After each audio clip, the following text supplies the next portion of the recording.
नमस्कार मित्रांनो, आनंदी या मालिकेच्या आजच्या भागामध्ये युगंधर निंबाळकरच्या आयुष्यात नवीन व्हिलनची एंट्री झालेली आपल्याला बघायला मिळणार आहे. तर इथे आता युगंधर मालक खूपच भडकलेले असतात. त्याच वेळेस आता शिर्केने गोविंदा व त्याच्या मुलाला आणि बायकोला मालकांसमोर हजर केलेलं असतं. तेव्हा लगेच आता गोविंदा हात जोडतो, मला वाटतं मालक चुकलं, म्या एवढ्या वर्ष प्रामाणिकपणाने काम केलं, आज माती खाल्ली, पण मला एक डाव माफ करा मालक प्लीज. त्यावर लगेच आता मालक म्हणू लागतात, इथे माफी नसती, एवढ्या वर्ष माझं मीठ खाल्लं आणि आता मलाच माती खायला घालतो, त्यामुळे आता तुला शिक्षा भेटणार. शिर्के, आपलं कुटुंब जिवंत असताना त्या कुटुंबापासून लांब राहिल्यानंतर काय वाटतं ना, ही शिक्षा याला द्यायला पाहिजे. त्याच वेळेस गोविंदा घाबरतो, मालक असं नका करू, अशी शिक्षा नका देऊ. त्याच वेळेस मालक म्हणू लागतात, दिली, तुला शिक्षा दिली, तुझी हीच शिक्षा, तू तुझं कुटुंब आणि हे गाव सोडून इकडनं निघून जायचं. आता मात्र गोविंदाला धक्का बसतो, तो रडू लागतो. त्याच वेळेस आता लगेच त्याची बायको मालकांकडे बघू लागते. तेव्हा गोविंदा म्हणू लागतो, मालक, मी माझ्या आईला सोडून कसं राहू, अहो तिचा आजारपण, तिला औषध पाणी करावं लागतं, माझ्या मुलाची शाळा, माझी बायको, हे सगळं सोडून मी कसं राहू. त्यावर लगेच मालक म्हणू लागतात, शिर्के, याच्या मुलाच्या शाळेचा खर्च सगळा कारखाना करेल आणि त्याच्या आजीचा दवाखान्याचा खर्चही सगळा कारखाना करेल. याच्या कुटुंबाला काय बी कमी पडू देऊ नका, जे काय असेल ते सगळं पुरवलं जाईल त्यांना, पण तू त्यांच्यापासून दूर राहायचं. त्याच वेळेस आता गोविंदा रडू लागतो. तेव्हा लगेच आता मालक मात्र त्याच्या बायकोकडे बघू लागतात, ताई, तुम्हाला काय वाटतं, मी दिलेली शिक्षा अगदी बरोबर आहे ना. तेव्हा लगेच आता गोविंदाची बायको म्हणू लागते, मालक, आजवर आम्ही एवढ्या वर्षात तुमच्या या कारखान्याचं मीठ खाल्लंय, तुमच्याच या कारखान्यात काम करून पोट भरवलंय, आजवर तुम्ही हवं ते सगळं आम्हाला दिलं, कसलीही कधीच कमी पडू दिली नाही. म्हणून मला तुमचं म्हणणं पटतंय मालक, यांनी आज चूक केली, यांनी आज गद्दारीपणा करून खूप मोठी चूक केली, अशी चूक माझ्या मुलाने करू नये, म्हणून मला असं वाटतंय की यांना दिलेली शिक्षा अगदी बरोबर आहे मालक.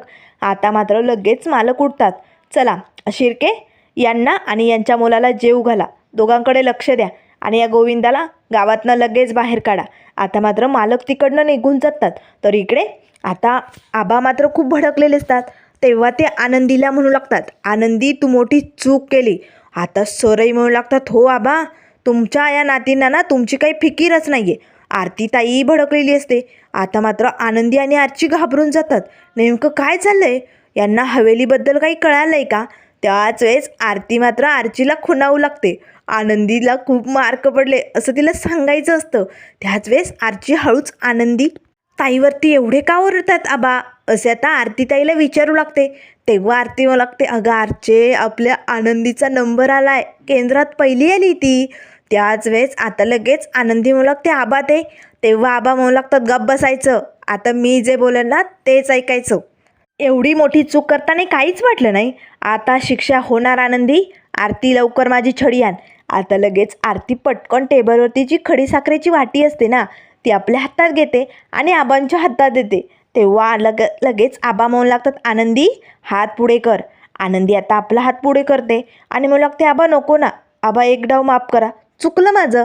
तेव्हा आबा म्हणू लागतात, चुकीला माफी नाही, शिक्षा व्हायलाच पाहिजे. आता लगेच आबा आनंदीच्या हातावरती खडीसाखर टेकवतात. आता मात्र लगेच आनंदी आबांकडे बघू लागते, आबा. तेव्हा आबा म्हणू लागतात, तोंड गर कर आनंदी, अगं तुझा नंबर आलाय, तू केंद्रात पहिली आली. आता मात्र लगेच आरती सगळ्याजणी आनंदीला मिठी मारतात. सगळेजण आनंदीचं कौतुक करू लागतात. तेव्हा लगेच आता तिचे सर म्हणू लागतात, हो आनंदी, अगं तुझा पहिला नंबर आलाय, तुला खूप चांगले मार्क्स मिळाले, तू पास झाली, पण आनंदी, तुम्ही दोघे कॉलेजवरती का आला नाही, कुठे गेला होता. आता मात्र आनंदी आणि आरची धक्क्याने आता आबांकडे बघू लागतात. तर इकडे आता मालक हॉलमध्ये बसलेले असतात. त्याच वेळेस शिर्के साहेब आता मालकांच्या हातात एक फाईल देतात, मालक, हे घ्या, आज आपल्या 10व्या मिलचं उद्घाटन होणार आहे, आपलं फायनल डील पूर्ण झालं आहे, धरा यावरती सही करा. आता मालक लगेच ती फाईल बघू लागतात आणि उठून आपल्या बायकोजवळ समिधाच्या फोटोजवळ येतात. आता युगंधर मालकाची बायको वारलेली असते, ती या जगात नसते, पण मालकांचं मात्र तिच्यावरती खूप प्रेम असतं. तेव्हा लगेच आता ते समिधाच्या फोटोजवळ येतात आणि म्हणू लागतात, समिधा, बघ, आज आपली 10वी मिल उभी राहिली, तुझं जे स्वप्न होतं ना ते पूर्ण झालं आहे आज समिधा. आज मी तुझ्या सगळ्या इच्छा पूर्ण केल्यात. कारण समिधा, तुझी ही इच्छा तुझा हा नवरा नक्कीच पूर्ण करणार. पण काय करू समिधा, आज तू या जगात माझ्यासोबत नाही आहे. या युगंधरला खूप किंमत आहे. लोक म्हणतात की युगंधर निंबाळकर हा काळा पाषाण आहे. पण या काळ्या पाषाणाचा खरा साथीदार त्याच्यासोबत नाही आहे, हे लोकांना मी कसं सांगू. समिधा, जेव्हापासनं तू सोडून गेली ना, तेव्हापासनं हा काळा पाषाण बदललाय ग. आज त्या साड्या जाळताने मला त्या जाळूशी वाटत नव्हत्या. कारण ते स्वप्न तुझं आहे. हे आपलं साड्यांचं जे काही मिल आहेत ना, हे फक्त तुझं स्वप्न आहे. पण समिधा, त्या माणसाने माती खाल्ली होती. तुझी आवडती सोन्याच्या जरीची साडी त्यात त्याने घोळ केला, म्हणून आज मी त्याला शिक्षा केली. पण समिधा, या निंबाळकरला बाहेर खूप किंमत आहे. लोक त्याला देव मानतात, मालक अशी हाक मारतात ग. पण हा युगंधर अजूनही तुझ्यासमोर तसाच आहे.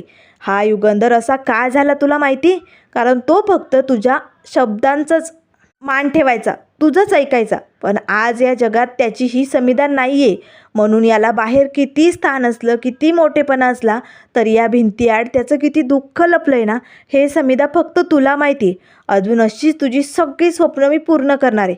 पण समिधा, तुला माझी साथ सोडायची नाही, असंच माझ्याबरोबर राहायचं आहे. असं आता मनातलं दुःख मालक आता आपल्या बायकोबरोबर समिधाबरोबर व्यक्त करत असतात. तर सगळेजण आता मालकांकडे एकटक बघत असतात. त्याच वेळेस इकडे आता लगेच आबा म्हणू लागतात, आनंदी अगं बोल ना, तुम्ही कॉलेजवरती का गेला नाहीत? आनंदी आता खरं सांगणार तेच आता आरची पुढे येते आणि म्हणू लागते, आबा अहो सर आम्ही जाणार होतो कॉलेजवरती, पण काय झालं ना, रस्त्यातच ललित पंक्चर झाला. आणि मग ललित पंक्चर झाल्यानंतर किती वेळ गेला ना, तेव्हा सर म्हणू लागतात, बरोबर जाऊ द्या, हे बघ आनंदी इकडे समोर मी तुझं मार्कशीट आणलं आहे. आता सर लगेच ते मार्कशीट आनंदीच्या हातात देतात. तेव्हा आनंदी मात्र त्यावरनं हात फिरवते. तेव्हा लगेच आबा म्हणू लागतात, वा माझी आनंदी लय हुशार आहे, एक नंबर भारी. आता लगेच सर म्हणू लागतात, बरोबर चल आनंदी आता या मार्कशीटवरती सही कर. तेव्हा लगेच आता आर्चीजवळ येते आणि म्हणू लागते, तायडे काय मस्त मार्क पडलेत ना तुला, एक नंबर भारी. आनंदी आता तो पेन हातात घेते. तिला लगेच आठवतं की आपण आबांशी खोटं बोलतोय. मालक साहेबांनी विचारलं होतं, तुम्ही घरातल्या कुठल्या वस्तूला हात लावला का? पण आपण खोटं बोललो, मालकांना खोटं सांगितलंय. ही खूप मोठी चूक होतोय. अशी पाल आता आनंदीच्या मनात चुकचुकवत असते. तिला काय बोलावं काही सुचत नाही. त्याच वेळेस इकडे आता शिर्के लगेच साहेबांच्या हातात पेन देतो. पण साहेब मात्र सही न करता आता त्या मिलच्या फाईलवरती आता अंगठा उठवतात. तर इकडे आता आनंदीनेही मार्कशीटवरती सही केलेली असते आणि इकडे युगंधर मालकांनी त्या डीलवरती आता अंगठा छापलेला असतो. तर आता लगेच इकडे आनंदी एवढ्या मार्काने पास झाली, त्यामुळे सगळेजण खूप खुश झालेले असतात. तेव्हा लगेच आबा आपला हात समोर पुढे करतात. आनंदी, आर्ची आणि आरती त्यांच्या तीनही नाती आबांच्या हातावरती हात देतात. तेव्हा लगेच आता आबा म्हणू लागतात, या आबा जाधवांच्या नाती हायच लय हुशार. त्याच वेळेस आता सर म्हणू लागतात, खरंच आबा तुम्ही ना फक्त हा कारखाना चालवून पैसे नाही कमवले, तर तुम्ही या नाती कमवल्यात. तेव्हा आबा म्हणू लागतात, हो माझं जे काही अकाउंट आहे, जो काही बॅलन्स आहे ना, तो फक्त या माझ्या नाती, माझी ही 3 बँकमधली अकाउंट आहेत या माझ्या नाती. तेव्हा आरती म्हणू लागते, आबा आणि हे तुमचं आनंदी नावाचं अकाउंट, ते तर लयच फुल चालू आहे की, बघा किती मार्क्स पाडलेत. तेव्हा आरची म्हणू लागते, आणि मी सर चालू अकाउंट आहे, कारण मी फक्त खर्च करत असते ना. सगळेजण आता या आरचीला हसू लागतात. तर आता तिघी खूप आनंदात असतात. त्याच वेळेस आता लगेच आबा म्हणू लागतात, पण आरचे आनंदे तुम्ही फाईल बरोबर शिर्के साहेबांच्या हातात दिली ना. आता दोघी गप्प असतात. तेव्हा आरती म्हणू लागते, काय ग काही गडबड आहे का? दोघींच्या तोंडाला कुलूप. फाईल वेळेवरती जागेवरती पोचली ना. त्याच वेळेस आता आरची म्हणू लागते, हो हो आबा अगदी वेळेवरती पोचली. बरोबर चला खूप भूक लागली, आपण काहीतरी खायला आणूया. असे म्हणत आनंदी आणि आरची आतमध्ये निघून जातात. पण आरतीला मात्र या दोघींवरती काहीतरी डाऊट येतो. तर इकडे आता 10वी मिल उभी राहिलेली असते. आता मालक कारखान्यात आलेले असतात. सगळीकडे गोडधोड वाटलं जात असतं. तेव्हा शिर्के म्हणू लागतात, मालक आज सगळ्या कारखान्यात सगळे लोक सगळे खुश आहेत ना, एकदम भारी ना. आजचा दिवसच लय आनंदाचा आहे ना. आजचा दिवसच शुभ आहे, आपली 10वी मिल उभी राहिली ना. त्यावर लगेच आता मालक थबकतात, आजचा दिवस शुभ नाही अशुभ आहे. कारण त्या टेबलवरचा फोटो सरकला कसा? माझ्या परवानगीशिवाय माझ्या हवेलीत हवासुद्धा फिरकत नाही. मग त्या पोरी हवेलीत आल्या कुठनं आणि फोटो तिरका केला कुणी, असे आता खूप सारे प्रश्न इथे आता मालकांच्या मनात उभे राहिलेले असतात. आता शिर्के मात्र घाबरतो आणि मालकांकडे बघू लागतो. त्याच वेळेस आता इकडे आनंदी मात्र विचार करत असते, आज आपण एका खोट्यावरती असे कितीतरी खोटं बोलत आलोय. आबांशी खोटं बोललोय. हवेलीत जे काही घडलं होतं ते सांगायला होतं. पण त्याच वेळेस आरचे ते तायडे, अगं काय झालंय, अगं एवढे मार्क्स पडले तुला, मग चेहऱ्यावरती जरा आनंद ठेव की. त्यावर आनंदी म्हणू लागते, आरचे हा आनंद किती वेळ असेल सांगता येत नाही गं. आबांना जर हवेलीतनं काही कळालं तर, मालकांनी जर काही आबांना सांगितलं तर. त्यावर आरची म्हणू लागते, तू पण ना गं, तोच विषय धरून ठेवलाय. आता आपण सांगितलंय ना आबांना की आपण फाईल दिली म्हणून, विषय मिटलाय ना, मग कशाला तेच तेच आठवते. आणि हे बघ, ती मोठी लोक आपल्यासारख्या छोट्या लोकांना कशा लक्षात ठेवतील, ते विसरूनही गेले असतील. ते काही आबांना काही बोलणार नाही. तू चल पटकन, शिरा केलाय ना, मस्त तोंड गोड करूया. आबा किती खुश आहेत, तू बघितलं ना. त्यावर आनंदी म्हणू लागते, हो आबांना खूप आनंद झालाय, पण मला भीती वाटते गं. मनात असं कुठेतरी ना चुकल्यासारखं वाटतंय. तेव्हा आरची म्हणू लागते, चल ग तू. त्याच वेळेस आरती आवाज येते, अगं या की पटकन, काय कुजूरबुजूर चालू आहे आतमध्ये. दोघी आता शिरा घेऊन येतात. तेव्हा लगेच आबा आता स्वतःच्या हाताने आनंदीला शिरा भरवतात. त्याच वेळेस आता लगेच आनंदी आबांचं दर्शन घेते, आशीर्वाद घेते. तर आता ती आपल्या आरती ताईजवळ येते, ताई तुझ्यामुळे ना आज मी इथपर्यंत पोचले बरं का. तेव्हा आरती म्हणू लागते, आनंदी अगं माझ्यामुळे कसं, तुझं डोकं एवढं तरबेजे म्हणून. तेव्हा आनंदी म्हणू लागते, पण तू माझे पेपर लिहिले, मी सांगितलं तसं लिहिलं म्हणून तर आज मी इथपर्यंत पोचले ना. त्याच वेळेस आता लगेच सरही आनंदीचं कौतुक करू लागतात. तेव्हा लगेच आता आर्चीला मात्र राग येतो, सगळ्यांचं कौतुक चालू आहे पण मला कोणीच काही म्हणत नाही. त्याच वेळेस आता लगेच सर म्हणू लागतात, बरं चला आता तोंड गोड करून झालोय, मी निघतो. आता सर तिकडनं निघालेले असतात. तर लगेच आरची मात्र फुगून बसते. तेव्हा आरती म्हणू लागते, आपल्या छोट्या वांग्याला काय झालंय, ते का रुसलं एवढं. त्यावर लगेच आरची म्हणू लागते, बघा ना आता आनंदीताईने आबांचा आशीर्वाद घेतला, सरांचंही कौतुक केलं आणि ताईचंही केलं, कारण तिने पेपर लिहिले ना. पण माझं काहीच नाही का, मला साधं थँक्यूसुद्धा कोणी म्हटलं नाही. तेव्हा आनंदी लगेच आरचीजवळ येते, अगं माझ्या छोट्या वांग्या, तू राग नको मारू, सगळ्यात मोठं थँक्यू तुला, कारण माझे पेपर चालू असताना तू दंगा केला नाही ना, मला अभ्यास करू दिला. तेव्हा आरची म्हणू लागते, असं आहे होय, म्हणून दंगा नाही केला म्हणून थँक्यू का. आता सगळेजण हसू लागतात. आता या तीनही नाती खूपच आनंदात एकमेकांशी गप्पा मारत असतात. तर इकडे मालकांनी आता शिर्केला सांगितलेलं असतं, लगेचच्या लगेच आबा जाधवांना घेऊन या. त्यांच्या नाती हवेलीत आल्या कशा आणि फाईल घरी गेली कशी. तेव्हा शिर्के म्हणू लागतात, मालक आबा जाधव खूप वर्षापासून आपल्या कारखान्यात काम करतात ना, आता वय झालंय, त्यांना फारसं काही दिसत नाही, त्यामुळे लवकरात लवकर हिशोब होत नाही. काम वेळेवरती पूर्ण व्हावं म्हणून त्यांनी फाईल घरी नेली होती, दुसरं काहीच नाही. त्यांच्या त्या पाठीमागे काही हेतू नाही आहे. तेव्हा लगेच मालक म्हणू लागतात, लगेच आबा जाधवांना बोलवून घ्यायचं, पहिलं आणि शेवटचं. आता शिर्के ताबडतोब आबा जाधवांच्या घरी निघालेले असतात. तर इकडे आता तिघी नाती एकदम आनंदात असतात. आरची मात्र आता आनंदीताईला आरतीताईला गुदगुल्या करू लागते. आता तिघी मस्त हसत असतात, एकमेकींमागे पळत असतात. आबा मात्र या तिघींकडे प्रेमाने बघू लागतात आणि म्हणू लागतात, हे तारणहार, माझ्या कुटुंबाला असंच हसतं खेळतं ठेव, त्याला कुणाची नजर लागू देऊ नको. त्या क्षणाला शिर्केंची गाडी आता आबा जाधवांच्या घरासमोर आलेली असते. आता गाडी वाजताच आनंदीच्या मनात असा ठोका उडतो, नक्की कोण आलंय. त्याच वेळेस शिर्के येतात, आबा तुम्हाला लगेच मालकांनी अर्जंट कारखान्यावरती बोलावलंय. आता मात्र आबा म्हणू लागतात, काय झालंय, काही झालंय का. तेव्हा शिर्के म्हणू लागतात, ते मला काहीच ठाऊक नाही, तुम्हाला लगेच बोलावलंय. आता लगेच आबा शिर्के साहेबांबरोबर कारखान्यावरती निघालेले असतात. पण इकडे आनंदी आणि आरचीची भीती वाढलेली असते. आता मात्र लगेच आनंदी आतमध्ये येते. त्याच वेळेस आता इकडे शिर्के आबांना घेऊन कारखान्यात पोचलेले असतात. तेव्हा मालक मात्र भडकलेले असतात. ते आता एकटक आबांकडे बघू लागतात. त्याच वेळेस आबा म्हणू लागतात, काय झालं मालक, माझ्याकडनं काही अपराध झाला आहे का. तेव्हा लगेच मालक म्हणू लागतात, अपराध झाला नाही, अपराध आता भोगावा लागणार आहे. आबा जाधव, तुम्ही ती फाईल घरी नेलीच कशी. कारखान्याची कामं कारखान्यातच व्हायला पाहिजे, ती घरापर्यंत कशी गेली. त्यावर लगेच आबा म्हणू लागतात, मालक अहो हिशोब मला जमत नाही एवढा टायमावर, म्हणून काम पूर्ण व्हावं म्हणून घरी नेलं होतं.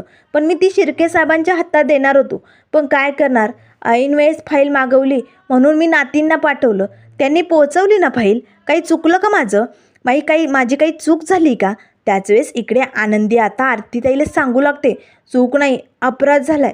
आम्ही तिकडे जाऊन शिर्के साहेबांना येण्याआधी हवेलीत घुसलो आणि मालकांच्या काही वस्तूंना हात लावला आणि त्यांच्याशी खोटं बोललो. आता काय होईल? आता हे जर आबांना मालकांनी सांगितलं तर? आबावरती ते भडकले तर? तेव्हा लगेच आता आरती मात्र या दोघींवरती भडकते. तुम्ही अशी चूक केलीच कशाला? केली तर केली, खोटं बोलून आला. आता जर आबांना नोकरीवरनं काढलं तर आता काय करायचं? आता आनंदी आरतीची भीती वाढलेली असते. त्याच वेळेस आता लगेच मालक म्हणू लागतात, तुमच्या नाती माझ्या परवानगीशिवाय माझ्या घरात आल्याच कशा आणि माझ्या वस्तूंना हात लावायची हिंमत कशी झाली? तेव्हा आबा म्हणू लागतात, माफ करा, त्या नादान पोरी हो, अहो लहान आहे, अजून त्यांचं एवढं वय नाही, कळत नाही, प्लीज त्यांना माफ करा, पोरीची जाते. त्यावर लगेच आता मालक म्हणू लागतात, जमणार नाही, युगंधरकडे माफी नसते, चुकीला माफी नसते. त्यामुळे आबा जाधव, तुमचा हिशोब क्लिअर झाला. आजपासून तुम्हाला आणि तुमच्या मोठ्या नातीला कारखान्यात यायची गरज नाही आहे. हे बघा, कारखान्याचे हिशोब कारखान्याच्या गेटपर्यंत असतात, माझ्या हवेलीत नाही. त्यांनी हवेलीत येऊन मोठी चूक केली. तेव्हा आबा म्हणू लागतात, एक डाव मालक माफ करा, प्लीज मालक असं नका करू. अहो या वयात मी कुठे जाणार? तुम्ही मला नोकरीवरनं काढलं तर माझ्या नातींचा सांभाळ मी कसा करणार? प्लीज मालक असं नका करू. तेव्हा लगेच मालक म्हणू लागतात, तो प्रश्न तुमचा आहे, तुम्ही वैयक्तिक काय करायचं ते बघून घ्या, पण आजपासून या कारखान्यात येऊ नका. तेव्हा लगेच आता शिर्के म्हणू लागतात, पण मालक साहेब आबा जाधव तर? त्याच वेळेस मालक आता शिर्केंकडे रागाने बघू लागतात. आता मात्र आबांना वाईट वाटतं, कारण मालकांनी त्यांना कामावरनं काढून टाकलेलं असतं. आबा मात्र या कारखान्याकडे एवढ्या वर्ष काम केलं आहे, त्या कारखान्याकडे डोळ्या भरून आता बघू लागतात. आबा तिकडनं निघालेले असतात. तर इकडे त्यानंतर मित्रांनो पुढील भागामध्ये आपल्याला बघायला मिळेल, इथे आता आबांना नोकरीवरनं काढून टाकलंय हे फक्त आबांनी आरतीला सांगितलेलं असतं. आता मात्र आरती म्हणू लागते, या दोघींच्या चुकीमुळे तुम्हाला काढून टाकलंय हे त्यांना कळायला हवं. तेव्हा आबा म्हणू लागतात, नाही आरती, माझ्या आनंदीला हे कळता कामा नये. असं जर तिला कळालं तर तिला खूप त्रास होईल, ती स्वतःला कधीच माफ करू शकणार नाही. त्याच वेळेस पाठीमागणे आनंदी येते. आनंदीने आता हे सगळं बोलणं ऐकलेलं असतं. तर इकडे आता मालक आपल्या हवेलीत असतात, समिधाच्या फोटोसमोर उभे असतात. शत्रू हे बाहेरचं नाही, घरातलेच असतात. त्यामुळे मला बाहेरच्या लोकांची भीती वाटत नाही, कारण शत्रू हे माझ्या जवळचे हे मला माहितीच आहे. त्याच वेळेस आता पाठीमागनं एका बाईची एंट्री युगंधरच्या हवेलीत झालेली असते. तेव्हा आता ती युगंधरकडे बघतच म्हणू लागते, वाह, काय तोरा आहे, काय माज आहे, असे म्हणताच आता युगंधर तिच्याकडे रागाने बघू लागतो. नेमकं आता ही मालिकेतली कोण व्हिलन असेल, ही युगंधरची कोण असेल आणि तिचा या कारखान्यात काही वाटा असेल का, हे आपल्याला लवकरच कळेल. तर इकडे आता रामनवमीची जत्रा असते, त्यामुळे गावात खूप मोठा उत्सव ठेवलेला असतो. तर आता मालक या कार्यक्रमासाठी आलेले असतात. त्याच वेळेस आता स्टेजवरती आनंदी येते. आनंदीच्या भारुडाला सुरुवात झालेली असते. आता मात्र आनंदीची ही भारुडं ऐकताच मालक मात्र आनंदीकडे बघू लागतात. तर आता आनंदी आबांना पुन्हा कारखान्यात कामाला लावणार का, पुढे काय होणार हे आपल्याला लवकरच कळेल. त्यामुळे मित्रांनो, अशाच मालिकेंच्या अपडेट पाहण्यासाठी चॅनलला लाईक करा, सबस्क्राईब करा. व्हिडिओ पाहिल्याबद्दल धन्यवाद.